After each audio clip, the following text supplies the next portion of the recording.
जी, बिस्मिल्लाहिर्रहमानिर्रहीम। Dear students, ये chapter number 12 का टॉपिक 9A है।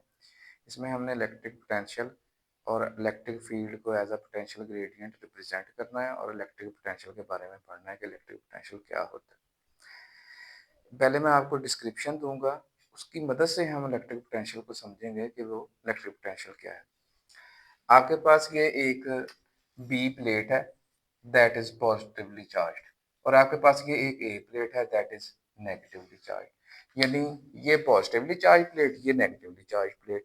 तो यहाँ आपके पास आपको पता है कि इलेक्ट्रिक फील्ड की डायरेक्शन हमेशा पॉजिटिव से नेगेटिव की तरफ होती है। तो यहाँ पे एक इलेक्ट्रिक फील्ड मौजूद है जो कि पॉजिटिव से नेगेटिव की तरफ है। अगर यहाँ पे आपको आप हमको अगर यहाँ पे हम कोई टेस्ट चार्ज रखते हैं जो कि q naught for test charge है।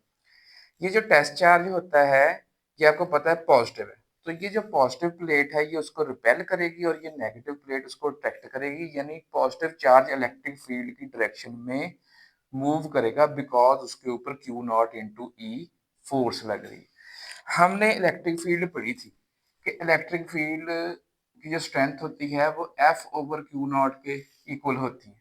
यहीं से हम ये देख सकते हैं कि इसके ऊपर जो क्यू नॉट टेस्ट चार्ज है उसके ऊपर फोर्स कितनी लगेगी, तो ये क्यू को उठा के इधर मल्टीप्लाई कर दें तो ये जो क्यू नॉट इंटू ई है ये यहाँ पे टेस्ट चार्ज के ऊपर फोर्स लगेगी और ये नीचे को लगेगी। इसका मतलब है कि अगर टेस्ट चार्ज को यहाँ रख के आजाद छोड़ा जाएगा तो इसके ऊपर नीचे को लगने वाली फोर्स की वजह से ये टेस्ट चार्ज जो है वो नीचे को मूव करना शुरू कर देगा। अच्छा, नेक्स्ट ये कि अगर मैं इस टेस्ट चार्ज को ऊपर को लेके जाना चाह रहा हूँ, यानी ए प्लेट से मूव करके बी प्लेट पर लेके जाना चाह रहा हूँ, तो ये खुद ही नहीं जाएगा। जैसे आपको पता है कि एक ईंट है, उसको छोड़े उसने नीचे की तरफ ही जाना है, ठीक है, क्योंकि उसके ऊपर ग्रेविटेशनल फोर्स नीचे को लग रही है। इसी वजह से यहाँ पे जो टेस्ट चार्ज है इसके ऊपर फोर्स नीचे को लग रही है, इसने नीचे को ही आना है। अगर इसको ऊपर को लेके जाना है तो एक एक्सटर्नल एजेंसी होगी जो इसके ऊपर फोर्स लगाएगी और इसको ऊपर को लेके जाएगी और उसको कम से कम उतनी ही फोर्स लगानी पड़ेगी जितनी के फोर्स नीचे को लग रही है। तो इसका मतलब है एक्सटर्नल एजेंसी को भी Q not into E force इसके ऊपर को लगानी पड़ेगी। यानी एक एक्सटर्नल एजेंसी जो है वो इस चार्ज के ऊपर काम करेगी क्यू नॉट के ऊपर, उसको ए से प्लेट से मूव करवा के बी प्लेट पर लेके जाएगी। तो एक एक्सटर्नल एजेंसी जितना वर्क करेगी इसको ए से बी तक ले जाने के लिए वो हमने ये डब्ल्यू ए बी से रिप्रेजेंट किया है। वर्क डन, ठीक, from bringing from A plate to B plate या from A position to B position divided by वो चार्ज जिसके ऊपर वर्क डन किया जा रहा है। तो वर्क डन डिवाइडेड बाय वो चार्ज जिसके ऊपर वर्क किया जा रहा है, तो ये पोटेंशियल डिफरेंस के बराबर होगा बिटवीन दैट टू पॉइंट्स। यानी अगर हम ए से मूव करवा के बी पर ले गए इस क्यू नॉट चार्ज को, तो हमें जो ऊपर को फोर्स लगाई, ऊपर को डिस्प्लेसमेंट तय किया, एक एक्सटर्नल एजेंसी ने वर्क किया, वो वर्क जितना किया है डिवाइडेड बाय वो चार्ज जिसके ऊपर वर्क किया है, तो ये बराबर होगा इन दो पॉइंट्स के दरमियान पोटेंशियल के फर्क के, जिसको हम कह रहे हैं V B minus V A. Hopefully यहाँ तक आपको क्लियर हो गया होगा कि ये पोटेंशियल डिफरेंस क्या होता है। यही पोटेंशियल डिफरेंस है आपके पास जो कि बी और ए पॉइंट के दरमियान का पोटेंशियल डिफरेंस है। अच्छा, अब जब चार्ज के ऊपर वर्क किया जाता है ना तो उसकी एनर्जी बढ़ती है, ठीक है।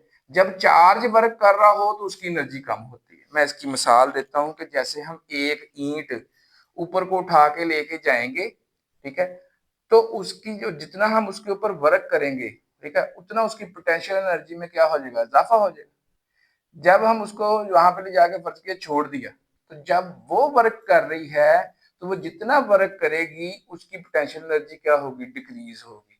अच्छा, अब जैसा कि ये आपको मैंने बताया कि ये जो ए से बी तक ले जाने के लिए वर्क करना पड़ा इस क्यू नॉट चार्ज पर, तो जितना इसके ऊपर वर्क किया जाएगा उतनी इसकी इंक्रीज हो जाएगी क्या, इलेक्ट्रिकल पोटेंशियल एनर्जी। तो ये जो यू बी और यू ए वगैरह लिखे हुए हैं ना, ये ये एनर्जी के लिए रिप्रेजेंट हो रहे हैं। देखिए, you represents the potential energy that is electrical potential energy.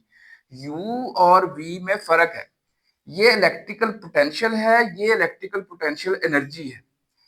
जितना वर्क किया जाएगा उतनी उसकी इलेक्ट्रिकल पोटेंशियल एनर्जी बढ़ जाएगी। यानी ये यू बी जो लिखा हुआ है ये electrical potential energy at B, और यू ए का मतलब है electrical potential energy at A. तो इनका डिफरेंस यानी change in electrical potential energy. अच्छा, अब देखें, अब वर्क डन डिवाइडेड बाय वो चार्ज था, जितना वर्क हुआ उतना ही इंक्रीज इन पोटेंशियल एनर्जी आई, तो उसका भी वर्क डिवाइडेड बाय ये क्या है, ये टेस्ट चार्ज है जिसमें इंक्रीज इन पोटेंशियल एनर्जी आई। तो यहाँ पे अगर हम वर्क निकालना चाहें या ये डेल्टा यू निकालना चाहें तो आपको इस क्यू नॉट को यहाँ से दूसरी साइड पर ले जाके ये डेल्टा वी यानी पोटेंशियल डिफरेंस से मल्टीप्लाई करना पड़ेगा, और आपके पास ये आ रहा है कि चेंज इन पोटेंशियल कह लें या work done from A to B कह लें, ये test charge into the change of electrical potential, ये इसके इक्वल होगा। अच्छा, अब नेक्स्ट ये है कि ये आज हमने एक नई क्वांटिटी पढ़ी है, अब इसका यूनिट है डिस्कस करना। देखें, फर्ज किया कि ए से बी तक ले जाने के लिए जो एक्सटर्नल एजेंसी को वर्क करना पड़ा वो 1 जूल है, और जो टेस्ट चार्ज जिसको हम लेके गए हैं वो 1 कूलम है। तो इसका मतलब है कि ये 1 जूल वर्क किया, किसके ऊपर किया, 1 कूलम के ऊपर किया। तो ये जो 1 जूल पर कूलम है ना, ये यहाँ पे 1 वोल्ट के क्या है, इक्वल है। यानी फिर वी बी और वी ए, ठीक है, इनका जो डिफरेंस होगा V B minus V A वो 1 वोल्ट होगा। अच्छा, उस नेक्स्ट चलते हैं कि किसी पॉइंट के पोटेंशियल का क्या मतलब है। ये तो इलेक्ट्रिकल पोटेंशियल हमने डिफरेंस पढ़ा ना between the 2 points A and B, ठीक है, कि जैसे हम ए से मूव करके बी पर लेके गए तो work done from A to B हुआ, और आपके पास आंसर आया जो डेल्टा बी आया वो पोटेंशियल डिफरेंस है between the 2 points B and A. अगर सिंगल पॉइंट के पोटेंशियल की बात की जाए कि इस ए का पोटेंशियल क्या होगा, तो ऑलवेज याद रखें कि ये जो इलेक्ट्रिकल पोटेंशियल है ना, ये हमेशा इलेक्ट्रिकल पोटेंशियल डिफरेंस होता है, और डिफरेंस हमेशा 2 पॉइंट्स के दरमियान होगा। इसका मतलब है सेकंड पॉइंट यहाँ भी हमें लेना पड़ेगा, लेकिन वो सेकंड पॉइंट कहाँ होगा, इन्फिनिटी पे, क्योंकि इसका अदर उसने पॉइंट नहीं दिया। इसका जो सेकंड पॉइंट लेंगे हम वो इन्फिनिटी से लेंगे। इसका मतलब है कि इसको पे के यहाँ तक अगर हमने किसी टेस्ट चार्ज को लेके आना है तो उसको इन्फिनिटी से लेके आना है। यानी इन्फिनिटी कहाँ है, बहुत दूर, यानी जहां पे इस चार्ज की इलेक्ट्रिक फील्ड नहीं है, यानी इसकी इलेक्ट्रिक फील्ड से बाहर है कोई पॉइंट, हम उसको कहेंगे कि वो इन्फिनिटी। अच्छा, हम वर्क डन कर रहे हैं इन्फिनिटी से, ठीक है, इस ए पॉइंट तक आने के लिए, ठीक है। तो इसका मतलब होगा कि ये work done from infinity two point A किस पे किया, वो टेस्ट चार्ज क्यू नॉट पे किया, जिसको हम इन्फिनिटी से यहाँ लेके आए, ठीक है।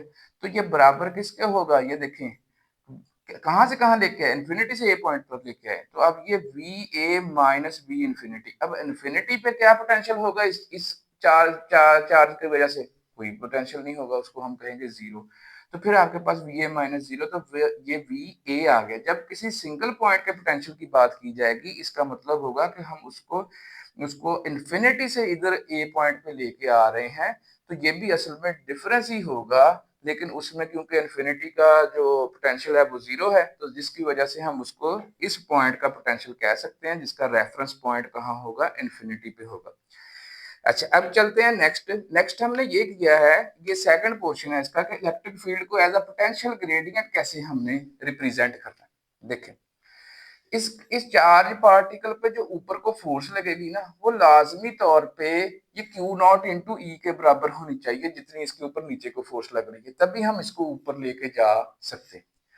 तो इसका मतलब है कि जो ऊपर को फोर्स लग रही है वो माइनस क्यू नॉट इंटू ई, तो minus Q not into E force लग रही है। कितने फासले तक लग रही है, ये ए और जो बी के दरमियान का जो फासला है ये डी के बराबर है। तो ये फोर्स इनटू दिस डिस्प्लेसमेंट, ये आपके पास वर्क डन होगा ए से बी तक जाने के लिए, डिवाइडेड बाय क्यू नॉट, वो टेस्ट चार्ज। अब देखिए कि यहाँ भी आपके पास क्यू नॉट है, यहाँ भी क्यू नॉट है, तो ये आपके पास कट है। अच्छा, अब ये माइनस अगर आप यहाँ से खत्म करेंगे तो इस साइड पे लग जाएगा, ये डी इधर मल्टीप्लाई हो रहा है तो इधर डिवाइड हो जाएगा। अगर इन प्लेट्स के दरमियान जो जो फासला है डी वो इन्फिनिटिवली स्मॉल हो, यानी बहुत छोटा हो, तो उस फासले को हमने क्या कह दिया जी, डेल्टा आर। सो आज हमने ये साबित किया कि जो इलेक्ट्रिक फील्ड है वो negative of the rate of change of electric potential with respect to position के बराबर है, और इसको इलेक्ट्रिक फील्ड को रिप्रेजेंट करना कहते हैं एज अ पोटेंशियल ग्रेडियंट। बहुत इंपॉर्टेंट सवाल है और काफी दफा ये पेपर में आता रहता है। नेक्स्ट ये कि देखें, हमने ई का जो बेसिक फार्मूला है एफ ओवर क्यू नॉट, यहां से हमने इसके यूनिट पढ़े हैं न्यूटन पर कूलम, और हमने कहा ये इसका एसआई यूनिट है। आज हमने जो ई का रिलेशन पढ़ा है, ई एज अ पोटेंशियल ग्रेडियंट, वहां पे हमने ई का फार्मूला पढ़ा delta we by delta R, जिसमें डेल्टा वी पोटेंशियल का डिफरेंस है, इलेक्ट्रिकल पोटेंशियल है बिटवीन द टू पॉइंट्स। तो ये जो डेल्टा वी है इसका यूनिट ये आ गया जी वोल्ट। जैसे कि आपको पहले बताया कि ये जो जाउल पर कूलम है यही वोल्ट के क्या होता है, बराबर होता है। तो ये जो इलेक्ट्रिक पोटेंशियल है उसका यूनिट आ गया वोल्ट। ये डेल्टा आर चूंकि फासला है इसका यूनिट आ गया मीटर। तो आज हमने ये पढ़ा कि इलेक्ट्रिक फील्ड का यूनिट एक वोल्ट पर मीटर भी है, ये भी इसका एसआई यूनिट है।